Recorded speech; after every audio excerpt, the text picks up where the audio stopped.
በወጣትነቴ በእድሜ አፍላ ጀንበር የሊቄ ጣሊቁን ሁለገብ ሀተታ አዘወትር ነበር እና ምን ተረፈኝ ተመልሼ ወጣሁ በገባሁበት በር። ዑመር ሀያም የፋርስ ባለቅኔ ሩባያት ቁጥር 27። አዲስ አበባ ውስጥ የሚኖሩ ወይም የሚቆዩ ጀርመኖች ያቋቋሙት ትምህርት ቤት አለ። በትምህርት ቤቱ ስር ቤተ መጻሕፍት፣ ቤተ ሰገራና ሽንት ቤት እንዲሁም ቤትሆቨን በተባለ የአገራቸው ሰው የተሰየመ ካፍቴሪያ ይገኛል። ወደ ካፍቴሪያው የተለያዩ ሰዎች ይመጣሉ። በተለይም ጀርመኖች፣ ጀርመንኛ ቋንቋ የሚማሩ ኢትዮጵያውያን ወጣቶች እንዲሁም ጀርመኖች በሚገኙበት ካፌ ስለገቡ ብቻ ጀርመን አገር የገቡ የሚመስላቸው ቦዘኔዎች ይመጣሉ። ይህ አባባል የጓደኛዬ የሞዝ ነው። ወደ ቤትሆቨን ካፌ የሚመጡ ኢትዮጵያውያን ወንዶችና ሴቶች የአንድ አገር ልጆች አይመስሉም። ምን ነው ቢሉ ሴቶች እንኳን አይናቸው መነጽራቸው የሚያማልልላቸው፣ ያነገቡት ግዙፍ ቦርሳና የለበሱት ልብስ የሚያምርባቸው፣ ትኩረትን ሁሉ በቁጥጥር ስር የሚያውል አምባገነን ጌጥ የሚከተላቸው፣ ሲያወሩና ሲስቁ በራስ መተማመን የሚታይባቸው ናቸው። ወንዶች በበኩላቸው እንኳን ሱሪያቸው ቆዳቸው የሰፋባቸው፣ ምቾታቸው ህቡዕ የገባባቸው፣ እምብዛም የማይስቁ፣ ሳት ብሏቸው ከሳቁ እንኳ ሳል የሚያደናቅፋቸው፣ አገጫቸውን እጃቸው ላይ አስደግፈው ለረጅም ጊዜ ስለሚቆዝሙ ራሳቸው በአንገታቸው ሳይሆን በእጃቸው ድጋፍ የቆመ የሚመስልባቸው ናቸው። በቤትሆቨን ካፌ ውስጥ ጠዋት የማስተናገድ ሥራ እየሠራው ከሰዓት የጀርመን መንግሥት በፈቀደልኝ መሠረት በነፃ የቋንቋ ትምህርት እየተማረሁ ትንሽ እንደቆየሁ ጆሮዬን ያመኝ ጀመር። ህመሙ እንደጀመረኝ ጆሮዬ የወትሮ ልማዱን ትቶ አዲስ አሰራር አመጣ። በል ሲለው አዛብቶ ይሰማል። ካፍቴሪያው ግድግዳ ላይ በተንጠለጠለው ቴሌቪዥን የቢቢሲ ዜና ስከታተል ጆሮዬ ሆርን ኦፍ አፍሪካ የሚለውን ሆርን የአፍሪካ ብሎ ይሰማል። የጂ8 አገሮች የሚለውን የጂ-ስፖት አገሮች ብሎ ይተረጉማል። አንዳንዴ ደግሞ በአከራዬ ቤት ጣራ ላይ ከጭስ መውጫው አጠገብ እንደተሰቀለው የወሬ መግላሊት ወይም ዲሽ መረጃ ከሩቅ ይጠልፋል። ህመሙ በጀመረኝ ሰሞን ከአንገት በላይ ሕክምና ወደሚሰጥበት ማዕከል ሄድሁ። ዶክተሩ ጓንቱን አጥልቆ በጆሮዬ ቀዳዳ ጮልቆ አእምሮዬን የሚሰልል ይመስል ግማሽ ሰዓት ተለግቦ ቆየ። ሲጨርስ ራሱን ነቅንቆ ጓንቱን አውልቆ እስክሪብቶ ካነሳ በኋላ የሰገራ ናሙና ያስፈልግሃል፣ ቀጣዩ ክፍል ሄደህ 200 ብር ከፍለህ ናሙና ስጥ አለኝ። ጆሮዬ ከሰገራዬ ጋር ምን አገናኘው ብዬ ጠየቅኩት። ከሚጽፍበት ቀና ብሎ ዛቻ በሚያህል አስተያየት ላፍታ ካተኮረብኝ በኋላ መልስ ሳይሰጠኝ መልሶ አቀረቀረ። በዚህ ጊዜ ዕቃ ለማሰናዳት ወደ ምርመራ ክፍሉ የገባች ነርስ ፈገግ ስላለችልኝ የልብ ልብ ተሰምቶኝ ንገረኛ፣ ሰገራዬ ከጆሮዬ ጋር ምን አገናኘው ብዬ ደነፋሁ። ይህኔ ዶክተሩ ዘና ባለ ድምፅ ወል ሰገራ በነካጣትህ ጆሮህን የጎረጎርክበት አጋጣሚ ካለ ብዬ ነው ብሎ መለሰልኝ። ነርሲቱ በጣም ሳቀች። እኔ ግን እጅግ አዘንሁ።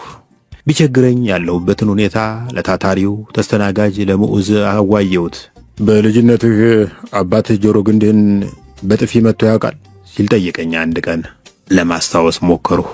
የእንጀራ አባቴ በጣም ጥሩ ሰው ነበር። በሕይወቱ አንድ ጊዜ ብቻ ነው የመታኝ። እሱም እንዴት ነበር?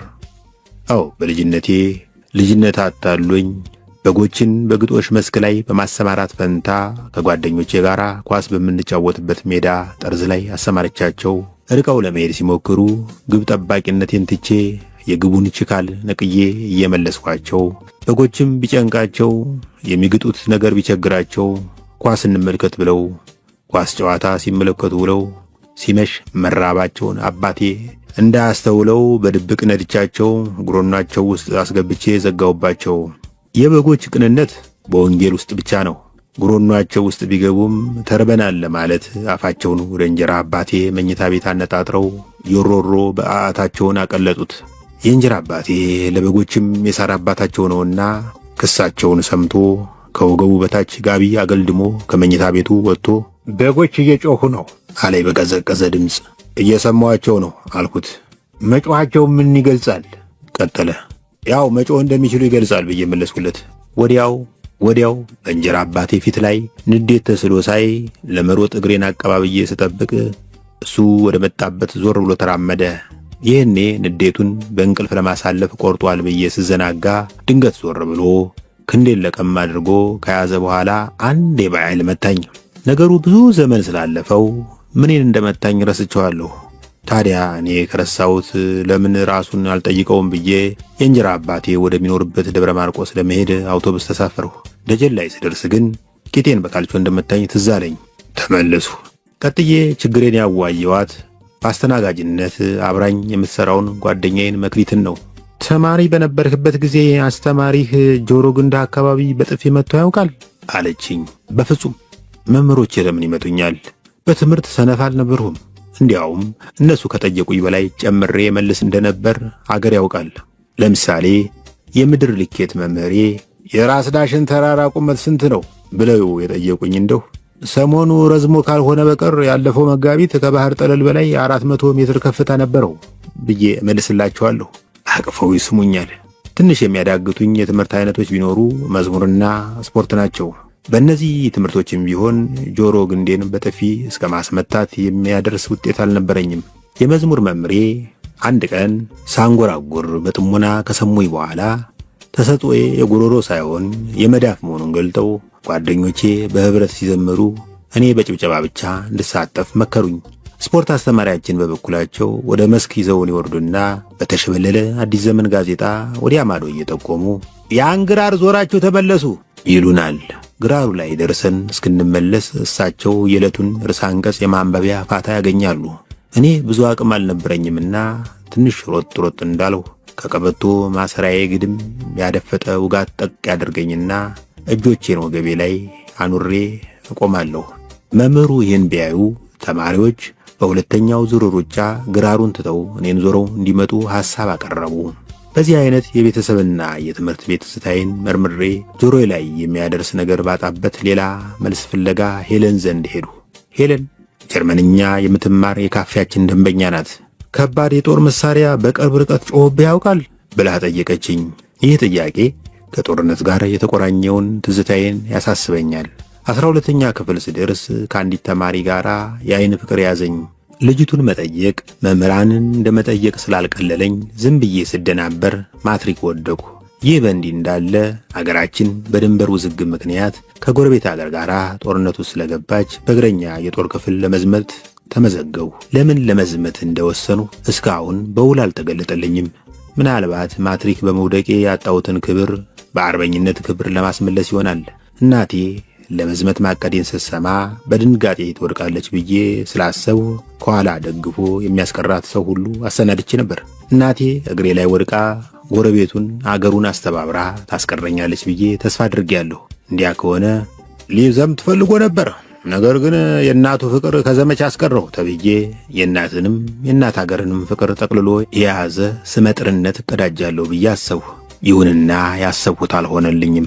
ሕዝቡ በጠቅላላ አገር እንድለቅ ሰበብ ሲፈልግልኝ እንደቆየ ገባኝ። የመዝመቴ ነገር እንደተሰማ ሁሉም የሽኝት ድግስ ለማሰናዳት ሲሯሯጥ ሳይ ነው። እናቴ በድንጋጤ በመውደቅ ፈንታ ለስንቅ የሚሆን ዳቦ ቆሎ ለመቁረጥ ስታቅድ የቀኝ ጎረቤታችን ሊጥ፣ የግራ ጎረቤታችን መቀስ ለማዋጣት ተስማሙ። ገብስ ከጥይት የሚከላከል ይመስል አጎቴ አንድ ከረጢት በሶ ለማበርከት ቃል ገባ። የመሸኛው ቀን እየተበላ እየተጠጣ ወታደራዊ ምክር ይዋጣ ጀመር። ከኮሪያ ጦርነት ያለ ግራ እግር የተመለሱ ጥሮተኛ ሽማግሌ ዋናው ነገር በግራ በኩል ወደ ጠላት ምሽግ ዘለ መግባት ነው። ጠላት እንዲህ ያለ ዱብዳ ሲገጥመው የያዘውን ጥሎ መፈርጠጡ አይቀርም አሉኝ። ኮንጎ ዘምተው የተመለሱ ሽማግሌ ግን ወደ ጠላት ምሽግ በመዝለሌ ነጥብ ላይ መስማማታቸውን ገልጸው ይሁን እንጂ በግራ በኩል ሳይሆን በቀኝ በኩል ቢዘል ይሻላል የሚል ሐሳብ አቀረቡ። ወዲያው በግራ በኩል ይዝለል ወይስ በቀኝ በኩል የሚለው ሐሳብ ለአንድ ሰዓት ያህል አከራከረ።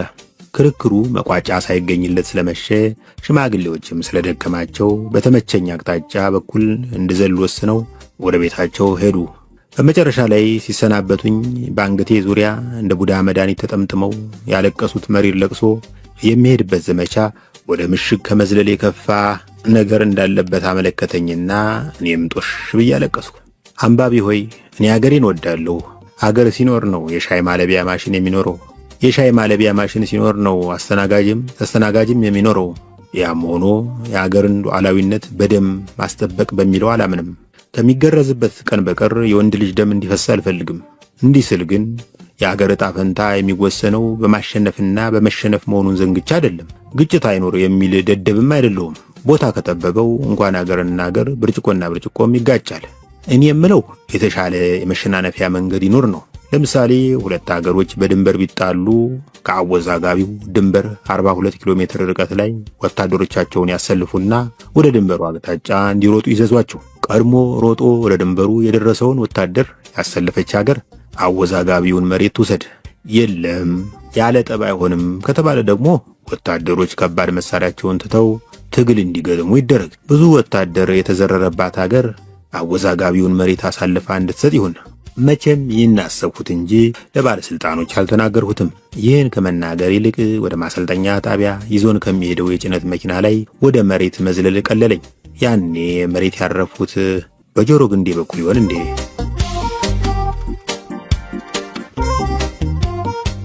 ማህሌተ ገንቦ ግጥም። ባጭር ቀረን ስንል እድሜ ላበደሩን፣ ቀርጸው ላሳመሩን፣ ለኩሰው ላበሩን ቺርስ። ፊታችንን አይተው እንደተቸገርነ ከዓይናችን ላወቁ፣ ስለ ማርያም ብለን እስክንለምናቸው ቆመው ላልጠበቁ ቺርስ። ወድቀው ለማይጥሉ ነግሰው ለሚያነግሱ፣ ነውራችንን አይተው ልክ እንደ ድመት ኩስ ለሚያለባብሱ፣ ብድር አበድረው ፈጥነው ለሚረሱ ቺርስ። ላባ ላረጉልን የመከራ ሸክሙን፣ ቀልደው ላሳቁን፣ ተጫውተው ላከሙን፣ በቸከ ዘመን ላይ ስጋ ለበስ ትንግርት ሆነው ላስደመሙን ቺርስ።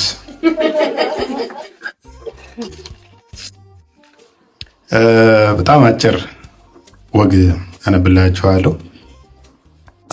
የዛሬ ዓመት አካባቢ እዚህ ሀገር ነበርኩ። ፒትስበርግ የምትባል ከተማ ኖር ነበረ እና ወደ ኢትዮጵያ ለመሄድ ስዘጋጅ ዝነኛው የሩሲያና የዩክሬን ጦርነት ተጀመረ። አሁን እየተከታተልኩት አይደለሁም፣ ግን ሳስበው አሁንም እየተፈሳፈሱ ይመስለኛል። ስለዚህ ያንን ገና ጦርነቱ የተጀመረ ሰሞን የጻፉት ገጠመኝ ወይም ልቦለድ ነው። ሚሽኑ ትናንት በራፍ የተቆረቆረ ከፈቱ። ሁለት የአሜሪካ ወታደራዊ መለዮ የለበሱ ሰዎች ቆመዋል። ባለባበሳቸው መገመት እንደቻልሁት አንደኛው ፊልድ ማርሻል ነው፣ ሁለተኛው ፊልድ ሻለቃ ሳይሆን አይቀርም። ሚስተር ቢኬቱ ብሎ ጠራኝ ማርሻሉ። አቤት። እንኳን ደስ ያለህ ለብሔራዊ ውትድርና አልፈሃል አልና ተጠመጠመብኝ። ከጥምጠማው ራሴ እንደምን መንጭቅ ያላቅቄ የውትድርና የቅጥር ደብዳቤ ማስገባቴ ትዝ አይለኝም ጌታዬ አልሁ። ጎረቤትን ያስገባልህ ግር አለኝ። ሻለቃው ግርታዬን ለማጥራት የሚከተለውን ማብራሪያ አበራልኝ። መቼም ማረፋከ ቭላዲሚር ፑቲን ዩክሬን እንደወረረ ሳሰማ ይቀርሃል አይመስለኝም። ይሄ ትልቅ አገር በትንሽ አገር ላይ የሚፈጸም ወንጀል ነው። የነገሩን ክብደት እንዴት ብዬ ላስረዳህ? ኢትዮጵያ ጅቡቲን በወረራ ብትይዝ ብለህ አስበው። ኢትዮጵያ ጅቡቲን በወረራ ስትይዝ አሰብኩትና ምራቄን ዋጥ። ማርሻሉ በበኩሉ በርጩማ ወንበሬ ላይ ቁጭ አለና ያነገተውን ታጣፊ ድሮን ጉልበቱ ላይ አጋድሞ እየወለወለ የሚከተለውን አለ። አሁን በአሜሪካና በሩሲያ መካከል ጦርነት አይቀሬ ሆኗል። ለዚህ ከፍተኛ ዝግጅት እያደረግን ነው። ስለዚህ በጦረኝነት ከታወቁ ሀገሮች የመጡ ስደተኞችን በመመልመል ላይ እንገኛለን። አንተም አብደል ናስር የተባለው ግብፃዊ ጎረቤትህ ባደረገው ጥቆማ ተመርጠሃል። ደስ ይለኝ ነበር፣ ግን በቅርቡ ወደ ሀገሬ ልመለስ ወስኛለሁ። ምን አጣደፈ? ትንሽ ተዋግተህ ትመለሳለህ አለኝ ማርሻሉ። ብዋጋ የማገኘው ጥቅም ምንድን ነው? ማር አልኩት። ማር ስል ማርሻሉን ማቆላመጤ ነው። ተጠቂዎችን መታደግ በታሪክ ያስከብራል። በጦርነቱ ከተሰዋህ 3 ቦታ ሐውልት ይቆምልሃል። ዩክሬን፣ አዲስ አበባና ዲሲ ላይ። ከቆሰርክ ደግሞ የቴስላ ካምፓኒ የሚያመርተው ዘመናዊ የኤሌክትሪክ ዊልቸር ከወገብህ በታች ይገጠምልሃል። ተቀበለ ሻለቃው። አመነጣው። ላስብበት አልኩና ሽንት ቤት ገባሁ። ከሽንት ቤት ስመለስ ወኔ የተቀሰቀሰ ማመንታቴን ከሽንቴ ጋር ደርቤ የሸናሁት መሰለኝ። በእውነቱ ለእኔ ትልቅ ክብር ነው። አንድ በቮድካ የነሆለለ ወራሪ ሩሲያዊ ጥዬ በወድቅ ለእኔም ለአገሬም ለመላው ሰው ልጅም ክብር ነው። ዛትስ ማይ ቦይ አለኝ ማርሻሉ በደስታ ፈንት። በምን ዘርፍ እንደምዘምት ብታስረዱኝ።